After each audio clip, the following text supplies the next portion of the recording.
himself. This is slightly complicated. ठीक है ना? पिता के अंदर अपने आप में जीवन है. क्लियर है? यस और नो? पुत्र के अंदर भी अधिकार है. उसके पास अपने आप में क्या है? जीवन है. आप इस वचन को कैसे समझेगा, कैसे समझाएंगे, मुझे बताइए. क्योंकि जब यीशु मसीह क्रूस पर बलिदान हुए थे तो उन्होंने कहा था पिता को कि मैं अपने प्राण पिता को स्वयं देता हूँ. ठीक है.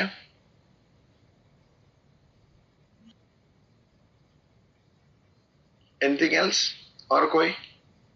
पास्टर जी, जैसे कि यीशु मसीह जैसे कि लाजर को जिंदा करता है. हाँ. और लाजर को जैसे कि उन्होंने याइर की बेटी को जिंदा करता है. इसमें लिखा है कि नाइन नगर में विधवा स्त्री का बेटा को जिंदा करता है. तो अपने आप में जीवन रखता है, इसलिए वो जीवन दिया. हम समझ सकते. अपने आप को जीवन रखा, जीवन दिया. ठीक है, ठीक है, ठीक है.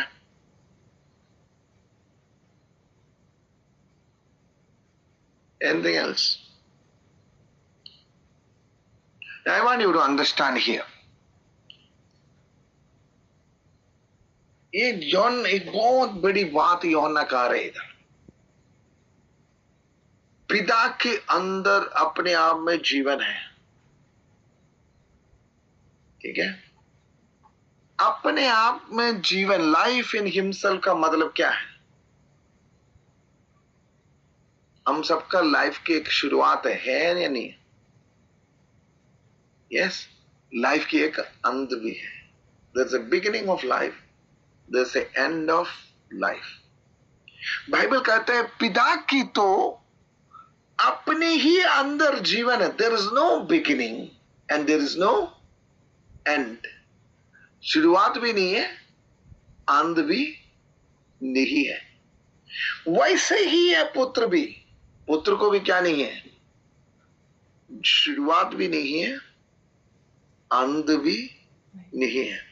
क्लियर है ये बात? Yes or no? Now the question comes, when Jesus died on the cross, जब यीशु ने सूली पर मरा, where was this life in himself?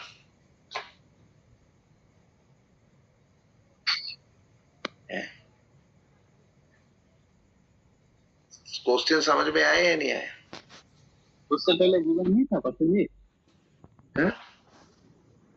माने मरने के बाद यीशु मसीह के अंदर में जीवन आया.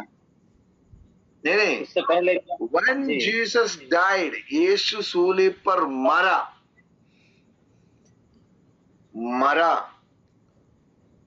ठीक है. As the Father has life himself, पिता के अंदर जैसे जीवन है वैसे पुत्र को भी अधिकार है, उसके अंदर जीवन है. उसके अंदर जीवन है.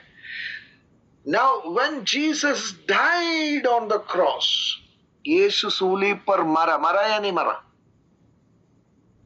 मरा. तो ये जो जीवन उसके अंदर थे, वो जीवन का क्या हुआ?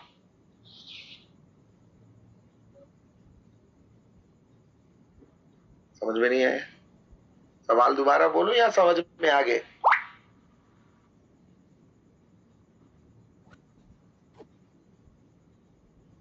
आए या नहीं? जवाब नहीं आ रहा कोई भी.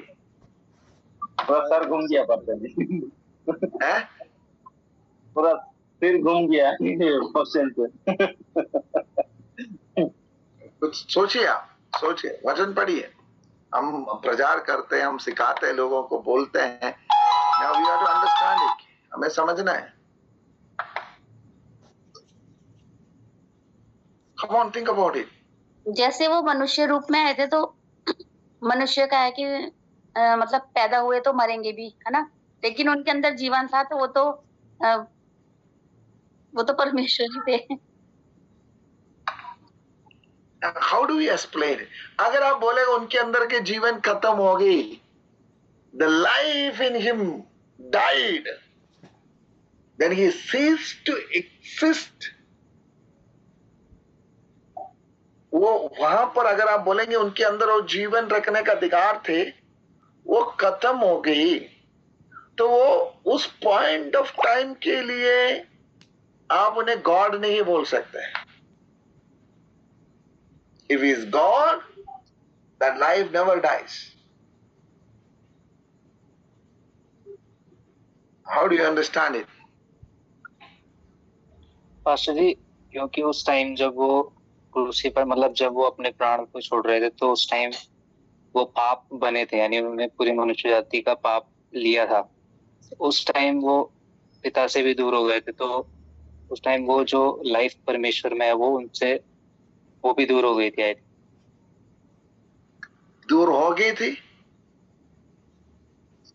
उस समय परमेश्वर ने भी उनको छोड़ दिया था, तो उन्होंने उस टाइम उनको भी पिता नहीं बोला था, परमेश्वर करके ही बोला। हाँ, वो तो ठीक है, बट वो लाइफ को क्या होगा?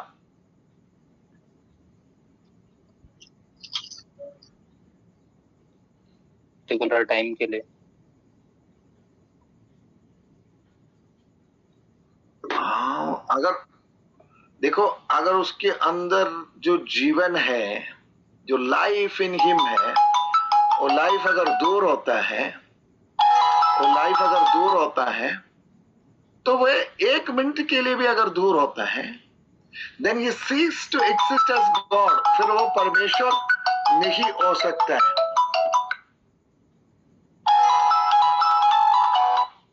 आप समझ रहे इस बात को? आप उसे समझ रहे, बात को समझ रहे या नहीं है?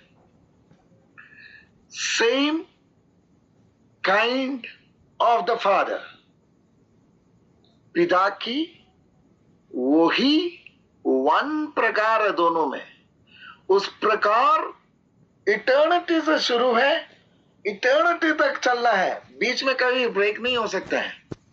ब्रेक हो गया तो he is not begotten anymore, फिर बिगॉटन नहीं हो सकता है। So what is that like? थोड़ा सा हमें सोचना पड़ेगा, वचन समझना पड़ेगा। Anybody has an answer? किसी के पास कोई उत्तर है तो बताइए मेरे। थोड़ा सा आपको दिमाग चलेगा, वचन आप मालूम है, अब थोड़ा सा वचन पढ़ेगा तो आप इस बात को समझ सकते हैं।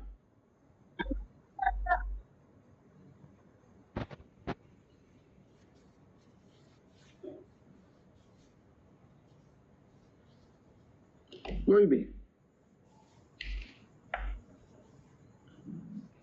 आप बता दीजिए पास्टर जी। मैं बता दूंगा कि आपको बताना चाहिए, आपने फाइनल ईयर आ गए हैं। पास्टर जी, परमेश्वर आत्मा है और आत्मा जब मनुष्य के रूप में कुर्बान हो गया तो तभी वो एक नॉर्मल मनुष्य था। वो मौत तो चली गई मगर आत्मा फिर से जिंदगी आ गई और जीवन कर पा रहा है।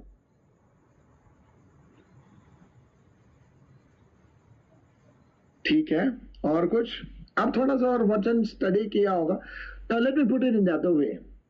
मैं दूसरे तरीके से पूछेगा तो शायद आपको समझ में आ जाए।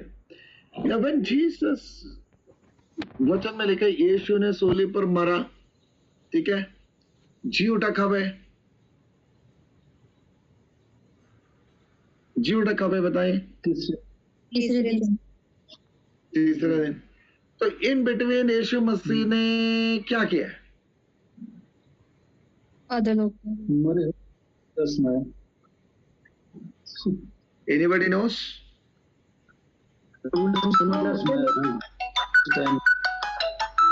इन बिटवीन यीशु मसीह ने क्या किया? उन्होंने अधोलोक में गए। हाँ।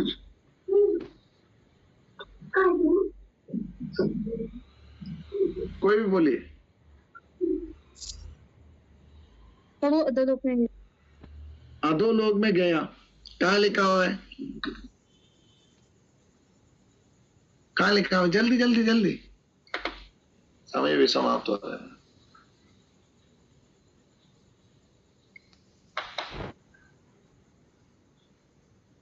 कहाँ लिखा हुआ है? सो गए आप लोग?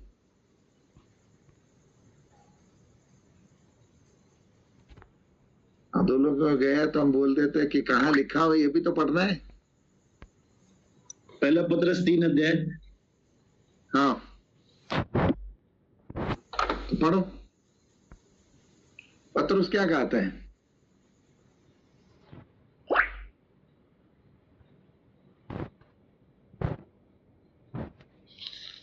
तीन का 18।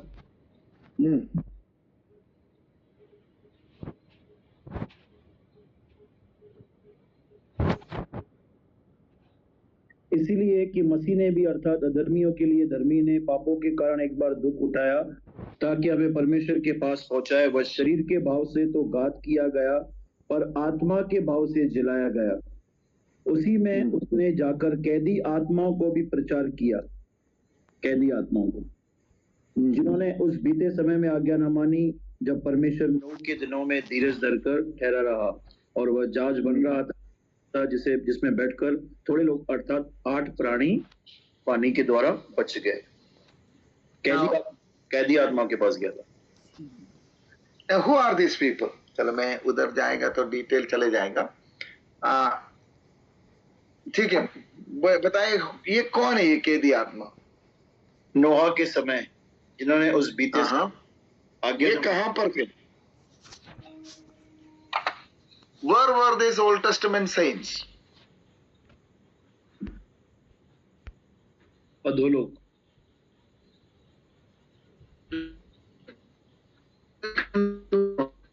आवाज कट रहा है आपका। वॉइस